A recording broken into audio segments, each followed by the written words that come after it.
বন্ধু 60 কোটি টাকা দিয়া আমেরিকা যাওয়া যেতেছে, শুনছিস নি? এটা তো আমি কালকেও দেখলাম, বিশাল ব্যাপার রে বন্ধু রে। তাহলে আমরা এক কাম করুন, আমরা তো যেতেন, হ্যাঁ যাওয়া যায়।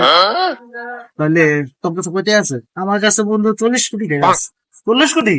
আচ্ছা, তাহলে তুই এক কাম করিস, তোর 40 কোটি, হ্যাঁ। আর আমি মনে করলি যে ওই যে তপুরতে লইলাম, শিবলুকতে লইলাম, আর মিলে জিলে 20 কোটি ম্যানেজ করলাম।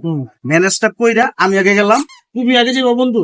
আরে শোন না তুই আগে, আমি আগে গেলাম, গিয়া 2-3 মাসের ভিতরে আবার তোরা লয়ে যাবো, সমস্যা তাও হয়, নেই। তাও হয়, তাও হয়। তাহলে এটার কেমনে কাগজপত্র কি? ওই লিঙ্কে ঢুক, লিঙ্কে আচ্ছা, ঢুকে আগে দেখ। আচ্ছা, আমি তোমার বন্ধু পাঠাই দিতে আসছি, তুমি দেখো।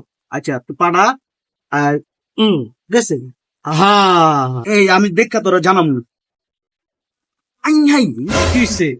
আরে বেটা কি করি কর, তুই আলো হয়ে থাক। কি হইছে বাবা? আরে বেটা চায়ের দোকানদার, আজকে 6 মাস ধরে 50টা টাকা দিতে পারতাছি না। আরে বাবা, উনি তোমাকে 30 টাকা পায় মামা। মামা চল যাই জানতে, বাচ্চা থাকলে আমেরিকা বউ যেতাম। ও বাবা।